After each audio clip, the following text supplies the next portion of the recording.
গরুর গোশত হালাল, খাসির গোশত হালাল, কুত্তার গোশত হারাম, কথা ঠিক কিনা? বিড়ালের গোশত হারাম, ঠিক তেমনি এমন হারামের ভিতরে সুদও হারাম, কথা ঠিক কিনা? তো যারা এই সুদ খাইতেছে এগুলার কুত্তার গোশত খাওয়াইলে সমস্যা আছে? সমস্যা নাই। পর্দা করা হলো ফরজ। তো বর্তমান সময়ে পর্দা উঠে যাচ্ছে।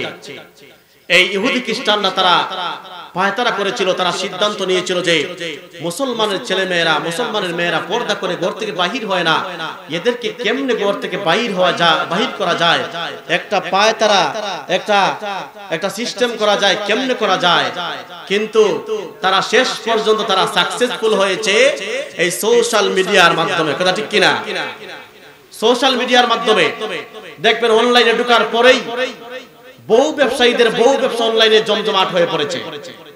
বহু ব্যবসায়ীরা এমন বহু ব্যবসা করতেছে, তাদের বউয়ের ছবি, তাদের বউয়ের সৌন্দর্য, তাদের বউয়ের চেহারা যা আছে শুধু সঙ্গমটা দিতে পারে না, আর সব দিতেছে।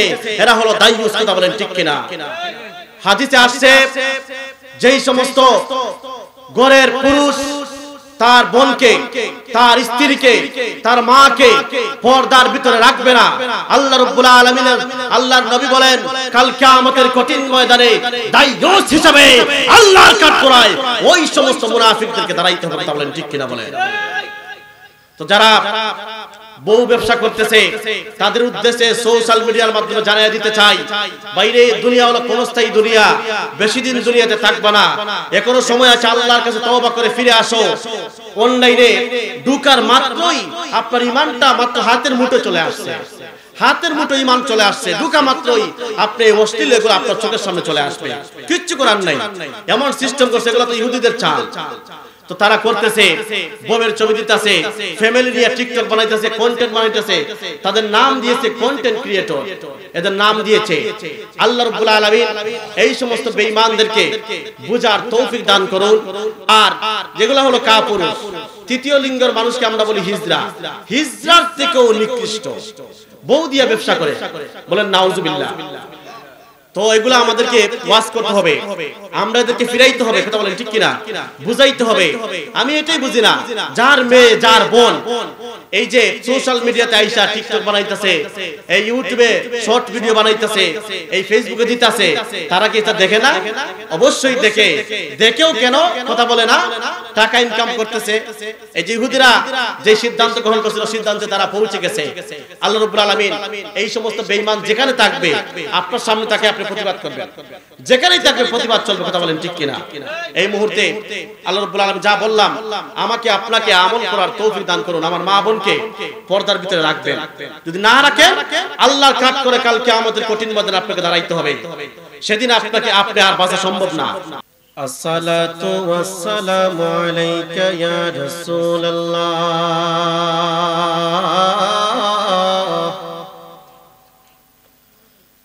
আসসালাতু ওয়াসসালামু আলাইকা ইয়া হাবিবাল্লাহ,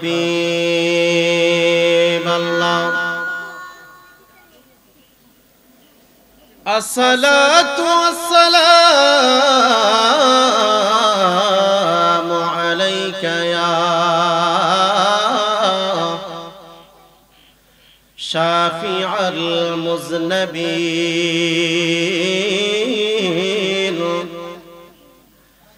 আসসালাতু ওয়াসসালামু আলাইকা ইয়া রাহমাতাল লিল আলামিন,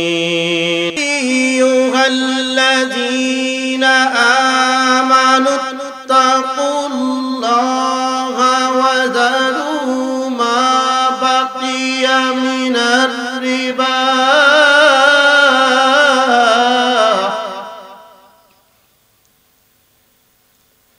ইয়া আইয়ুহাল্লাযীনা আমানু তাকুল্লাহা ওয়া যারু মা বাকিয়া মিনার রিবা ইন কুনতুম মুমিনিন।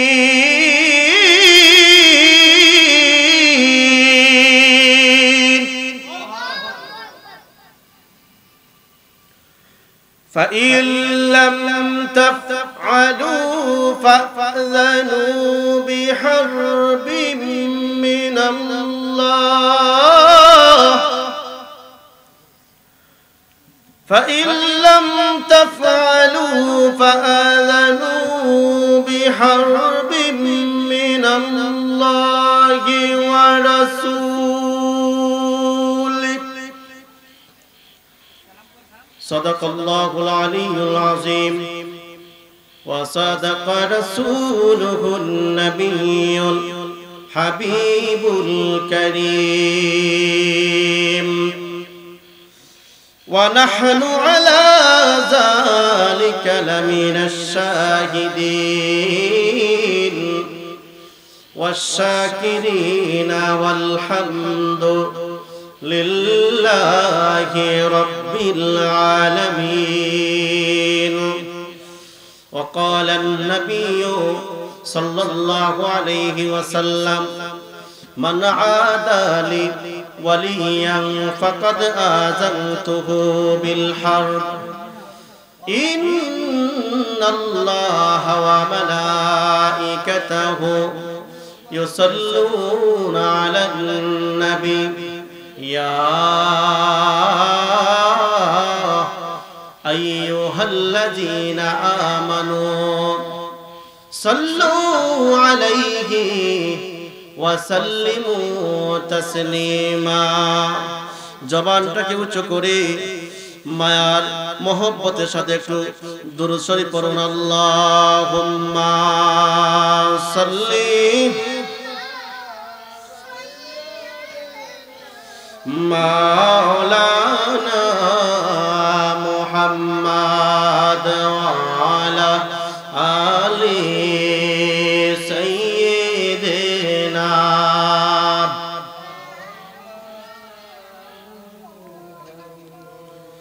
বেলা যখন শেষ হইবে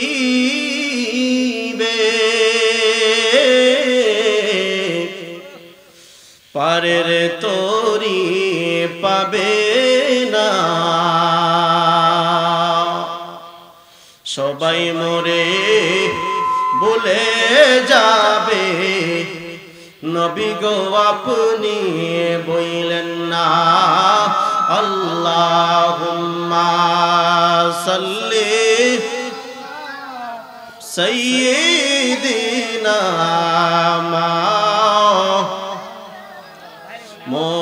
মুহাম্মাদ ওয়া আলা আলি সাইয়্যিদিনা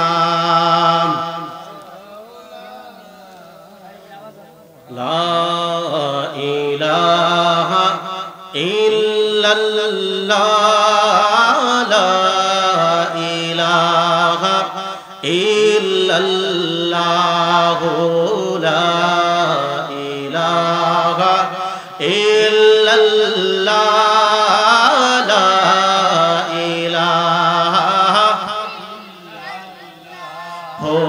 লা ইলাহা ইল্লাল্লাহ লা ইলাহা হাসবি রাব্বি জাল্লাল্লাহ মা ফি কলবি গায়রুল্লাহ নূর মুহাম্মদ সাল্লাল্লাহ লা ইলাহা ইল্লাল্লাহ লা ইলাহা ইল্লাল্লাহ লা ইলাহা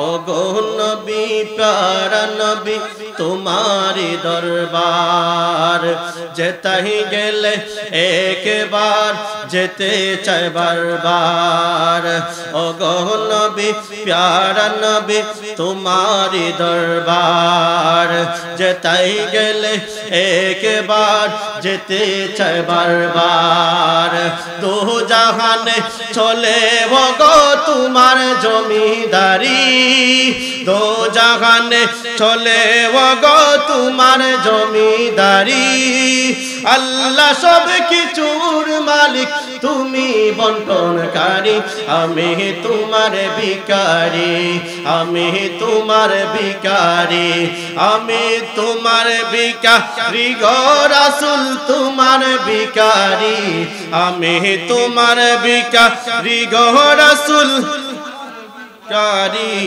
আমি তোমার ভিখারি আমি তোমার ভিখারি আমি তোমার ভিখারি গো রাসূল তোমার ভিখারি আমি তোমার ভিখারি তোমার ক্ষমতা চলে আসমানে শুধু জমিনে নয় তোমার ইশারায় মাগরিব বাবার উল্টো আসর হয় ঠিক না ঠিক তোমার ক্ষমতা চলে আসমানে শুধু জমিনে নয় তোমার ইশারায় মাগরিব বাবার উল্টো আসর হয় তোমার মুজিজার কথা কি শেষ করিতে পারি তোমার মুজিজার কথা কি শেষ করিতে পারি খেজুর গাছের ডাল হয়ে যায় দাঁড়ালো তোর বাড়ি আমি তোমার ভিখারি আমি তোমার ভিখারি আমি তোমার ভিখারি গো রাসূল তোমার ভিখারি আমি তোমার ভিখারি গো রাসূল আমি তোমার ভিখারি আমি তোমার ভিখারি সব চাওয়া পাওয়া হয় তোমার চাওয়াতে তোমার ইশারায় জান্নাতি ফল নুরানি হাতে সব চাওয়া পাওয়া হয় তোমার চাওয়াতে তোমার ইশারায় জান্নাতি ফল নুরানি হাতে মোরা গাছে জীবন পায় পরশ তোমারি মরা গাছে জীবন পায় পরশ তোমারি মরা চলে জিন্দা হতে ইয়া রাসূলুল্লাহ মরা চলে জিন্দা হতে করে না দেরি আমি তোমার ভিখারি আমি তোমার ভিখারি আমি তোমার ভিখারি গো রাসূল তোমার ভিখারি আমি তোমার ভিখারি আমরা রাসূলের ভিখারি হইয়া থাকতে চাই কি চাই না আর জোরে জোরে বলে থাকতে চাই কি চাই না বন্ধুরা রে আমার ও আমার বাবারা বন্ধুরা অল্প সময় আলোচনা করব গো আজকের মাহফিলের প্রধান অতিথি হযরত মাওলানা আব্দুর রহমান রেজভী হুজুর এসে উপস্থিত হয়ে গেছেন আমি এখানে আসছি হুজুর আমাকে মহব্বত করেন ভালোবাসেন যার কারণে আসছি হুজুর আমাকে কল দিয়ে বলে তাজুল ইসলাম চইলা আইসো আমি চলে আসছি বন্ধুরা আমার বাবারা আমার আজকে গাউসিয়া সিরাজিয়া দরবার শরীফে এই গাউসে পাকের মাহফিলে আমরা আসতে পেরে আমরা খুশি না বেজার খুশি না বেজার আমরা ওলি আল্লাহর পক্ষে না বিপক্ষে আমরা পক্ষে না বিপক্ষে আমার বন্ধুরা ও আমার বাবারা আমি যে আয়াতখানা তেলাওয়াত করেছি আজকে সেই আয়াতের নিরিখে দুই একটা কথা বলে আমি শেষ করে দেব বাবা বন্ধুরা রে আমার ও মুরব্বি বাবারা জওয়ান ভাইরা গো ও আমার বাবারা আমার আল্লাহ সূরাতুল আল ইমরানে রব্বুল আলামিন এর 3 নম্বর পারার মধ্যে আল্লাহ রব্বুল আলামিন একটা আয়াত নাযিল করেছেন এই আয়াতের মধ্যে একদল মানুষের বিরুদ্ধে আল্লাহ যুদ্ধ ঘোষণা করেছেন কি ঘোষণা করেছেন যুদ্ধ ঘোষণা করেছেন আবার রব্বুল আলামিন দুই দলের সঙ্গে যুদ্ধ ঘোষণা করেছেন একদল হলো কোরআন শরীফে আছে আরেক দল হলো বুখারী শরীফের মধ্যে আছে 6টা কিতাব সহিহ বলা হয়েছে কিতাবুন সহিহুন বলা হয়েছে এই 6টা কিতাবের মধ্যে অন্যতম একটা কিতাব হলো বুখারী শরীফ ইমাম বুখারী লিখেছেন এই বুখারী শরীফের মধ্যে একটা হাদিস আসছে সেই হাদিসের মধ্যে আমার আল্লাহ আরেক দল মানুষের উপরে যুদ্ধ ঘোষণা করেছেন এই দুই দল নিয়ে আজকের সংক্ষিপ্ত আলোচনা করব আমরা শুনতে রাজি আছি না নাই আর জোরে বলেন আছি না নাই আমার বন্ধুরা বাবারা এ ফেরাউন মুসা কালিমুল্লাহকে কত যন্ত্রণা দিল। মুসা কালিমুল্লাহ বলে লা ইলাহা ইল্লাল্লাহ, মুসা কালিমুল্লাহ। হে জগতের মানুষেরা রে, আমি আল্লাহর পক্ষ থেকে নবী এবং আল্লাহ ছাড়া আর কোনো মাবুদ নাই স্বীকার করো। তখন তারা বলে মুসা তোমাকে মানি না। এইদিকে ফেরাউন বলে আনা রব্বুকুমুল আলা, তোমরা আমাকে রব বলো। বলেন নাউজুবিল্লাহ।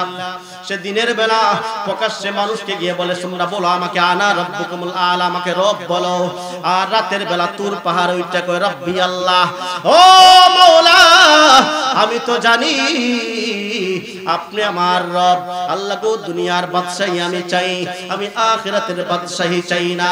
আল্লাহ দুনিয়ার বাদশাহী আমাকে দিয়ে দেন, আমি যা বলি তা আমাকে দিয়ে দেন। আল্লাহ বলেন ফেরাউন রে যা যা তোমাকে দিয়ে দিলাম।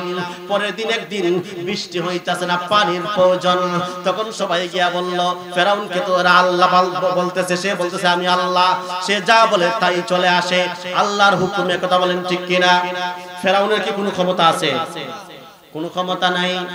যাওয়ার পরে বলতেছে বৃষ্টি হইতাছে না, সব জমি শুকাইয়া যাইতাছে। তখন বলতেছে এমন আল্লাহ, সে নিজেকে দাবি করতেছে, বলতেছে ঠিক আছে কালকে বৃষ্টি দেবো। আমাদের আল্লাহর কি সেকেন্ড লাগবে বৃষ্টি দিতে? আল্লাহ বলতে রাজি, বৃষ্টি না। আল্লাহ বলেছিলেন কুন ফায়াকুন হয়ে যাও। আমার আল্লাহ বলেছেন আসমান সৃষ্টি হও, জমিন সৃষ্টি হও। আমার আল্লাহ বলছেন কুন হও ফায়াকুন হয়ে গেছে। সুবহানাল্লাহ। এত বড় আসমান ও জমিন, সাত আসমান সাত জমিন আমার আল্লাহ সৃষ্টি করলেন, একটা ফিলারও লাগাইলেন না, একটা কুটিও লাগাইলেন না। কেমনে সম্ভব? বন্ধুরা রে আমার, ও আমার বাবারা, এই যে ফেরাউন এত কিছু করলো কিন্তু এরপরেও আমার আল্লাহ বাধা দিলেন না। আমার আল্লাহ এরপরেও ফেরাউনকে বাধা দিলেন না। ফেরাউনের বিরুদ্ধে আল্লাহ যুদ্ধ ঘোষণা করেন নাই। কিন্তু আমার আল্লাহ এই কেমন মানুষ কেমন দলের সঙ্গে যুদ্ধ ঘোষণা করলেন। নারে তাকবীর, নারে রিসালাত,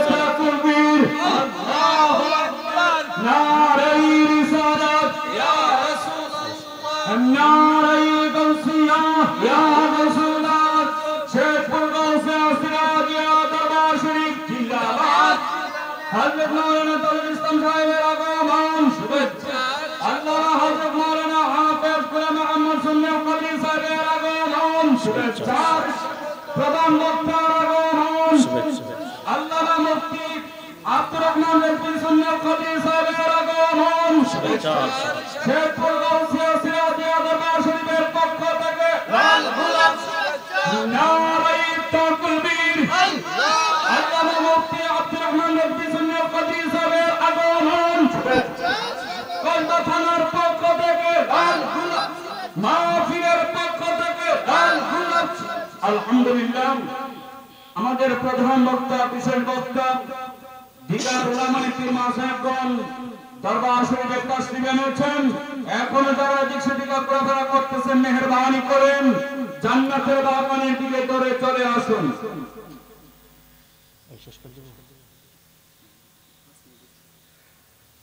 সবাই বলেন মারহাবা।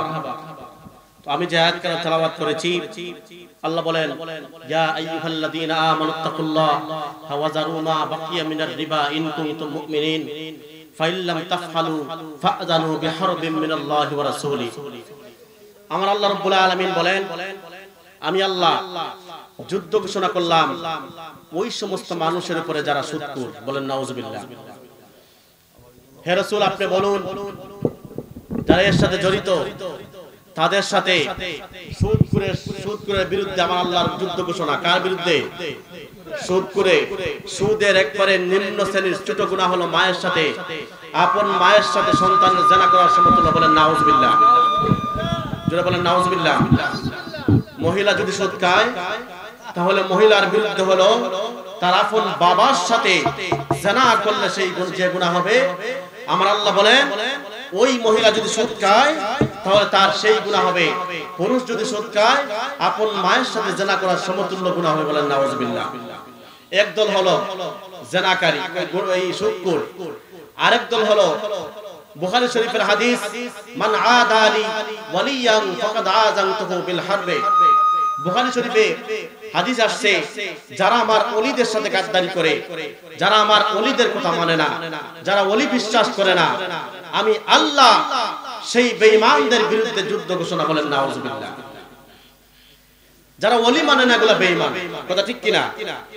যারা ওলি মানবে না, ওলি তো কুরআন হাদিস দ্বারা প্রমাণিত, কথা বলেন ঠিক কিনা? আলা ইন্না আউলিয়া আল্লাহ 11 নম্বর পারা, আলা ইন্না আউলিয়া আল্লাহি লা খাউফুন আলাইহিম ওয়া লা হুম ইয়াহজানুন। সেখানে বলা হয়েছে আমার ওলিদের ভয় নাই, চিন্তা নাই। তো যারা ওলি মানবে না এগুলা বেঈমান, ঠিক কিনা বলেন? যারা ওলি মানবে না এগুলা বেঈমান, যারা ওলি মানবে সেগুলা হলো মুসলমান, কথা ঠিক কিনা? এই দুই দলের কথা আল্লাহ বলেছেন। এখন শেষ পর্যায়ে একটা কথা বলতে চাই, 2 মিনিটে শেষ করে দেব, বাইকে বসিয়ে আলোচনা করার মুড আমার নেই। পর্দা হলো ফরজ। পর্দা কি বাবা? ফরজ। পর্দা করতেই হবে। নামাজ যেরকম ফরজ, রোজা যেরকম ফরজ, পর্দাও ফরজ। গরুর গোশত হালাল, খাসির গোশত হালাল, কুত্তার গোশত হারাম, কথা ঠিক কিনা? বিড়ালের গোশত হারাম, ঠিক তেমনি এমন হারামের ভিতরে সুদও হারাম, কথা ঠিক কিনা? তো যারা এই সুদ খাইতেছে এগুলার কুত্তার গোশত খাওয়াইলে সমস্যা আছে? সমস্যা নাই। পর্দা করা হলো ফরজ। তো বর্তমান সময়ে পর্দা উঠে যাচ্ছে। এই ইহুদি খ্রিস্টানরা তারা পায়তারা করেছিল, তারা সিদ্ধান্ত নিয়েছিল যে মুসলমানের ছেলে মেয়েরা, মুসলমানের মেয়েরা পর্দা করে ঘর থেকে বাহির হয় না, এদেরকে কেমনে ঘর থেকে বাহির করা যায়, একটা পায়তারা একটা সিস্টেম করা যায়, কেমনে করা যায়। কিন্তু তারা শেষ পর্যন্ত তারা সাকসেসফুল হয়েছে এই সোশ্যাল মিডিয়ার মাধ্যমে, কথা ঠিক কিনা? সোশ্যাল মিডিয়ার মাধ্যমে দেখবেন অনলাইনে ঢোকার পরেই বহু ব্যবসায়ীদের বহু ব্যবসা অনলাইনে জমজমাট হয়ে পড়েছে। বহু ব্যবসায়ীরা এমন বহু ব্যবসা করতেছে, তাদের বউয়ের ছবি, তাদের বউয়ের সৌন্দর্য, তাদের বউয়ের চেহারা যা আছে শুধু সঙ্গমটা দিতে পারে না, আর সব দিতেছে। এরা হলো দায়ুস, কথা বলেন ঠিক কিনা? হাদিসে আসছে যেই সমস্ত ঘরের পুরুষ তার বোনকে, তার স্ত্রীকে, তার মাকে পর্দার ভিতরে রাখবে না, আল্লাহ রাব্বুল আলামিন, আল্লাহর নবী বলেন কাল কিয়ামতের কঠিন ময়দানে দায়ুস হিসেবে আল্লাহর কাঠগড়ায় ওই সমস্ত মুনাফিকদেরকে দাঁড়াইতে হবে, তা বলেন ঠিক কিনা বলেন? তো যারা বহু ব্যবসা করতেছে তাদের উদ্দেশ্যে সোশ্যাল মিডিয়ার মাধ্যমে জানিয়ে দিতে চাই, বাইরে দুনিয়া হলো ক্ষণস্থায়ী দুনিয়া, বেশি দিন দুনিয়াতে থাকবে না। এখনো সময় আছে, আল্লাহর কাছে তওবা করে ফিরে আসো। অনলাইনে ঢুকার মাত্রই আপনার ঈমানটা মাত্র হাতের মুঠোয় চলে আসছে, হাতের মুঠোয় ঈমান চলে আসছে। ঢুকা মাত্রই আপনি অশ্লীল এগুলো আপনার চোখের সামনে চলে আসবে, কিচ্ছু করার নাই। এমন সিস্টেম করছে, এগুলো তো ইহুদিদের চাল। তো তারা করতেছে, বউয়ের ছবি দিতেছে, ফ্যামিলি নিয়ে টিকটক বানাইতেছে, কন্টেন্ট বানাইতেছে, তাদের নাম দিয়েছে কন্টেন্ট ক্রিয়েটর, এদের নাম দিয়েছে। আল্লাহ রাব্বুল আলামিন এই সমস্ত বেঈমানদেরকে বুঝার তৌফিক দান করুন। আর যেগুলো হলো কাপুরুষ, তৃতীয় লিঙ্গের মানুষকে আমরা বলি হিজড়া, হিজড়ার থেকেও নিকৃষ্ট, বউ দিয়ে ব্যবসা করে, বলেন নাউজুবিল্লাহ। তো এগুলো আমাদেরকে ওয়াজ করতে হবে, আমরা এদেরকে ফিরাইতে হবে, কথা বলেন ঠিক কিনা? বুঝাইতে হবে। আমি এটাই বুঝি না, যার মেয়ে যার বোন এই যে সোশ্যাল মিডিয়াতে আইসা টিকটক বানাইতেছে, এই ইউটিউবে শর্ট ভিডিও বানাইতেছে, এই ফেসবুকে দিতেছে, তারা কি এটা দেখে না? অবশ্যই দেখে। দেখেও কেন কথা বলে না? টাকা ইনকাম করতেছে। এই যে ইহুদিরা যে সিদ্ধান্ত গ্রহণ করেছিল, সিদ্ধান্তে তারা পৌঁছে গেছে। আল্লাহ রাব্বুল আলামিন এই সমস্ত বেঈমান যেখানে থাকবে আপনার সামনে তাকে আপনি প্রতিবাদ করবেন, যেখানেই থাকবে প্রতিবাদ চলবে, কথা বলেন ঠিক কিনা? এই মুহূর্তে আল্লাহ রাব্বুল আলামিন যা বললাম, আমাকে আপনাকে আমল করার তৌফিক দান করুন। আমার মা বোনকে পর্দার ভিতরে রাখবেন, যদি না রাখেন আল্লাহর কাঠ করে কাল কিয়ামতের কঠিন ময়দানে আপনাকে দাঁড়াইতে হবে। সেদিন আপনাকে আপনি আর বাঁচা সম্ভব না।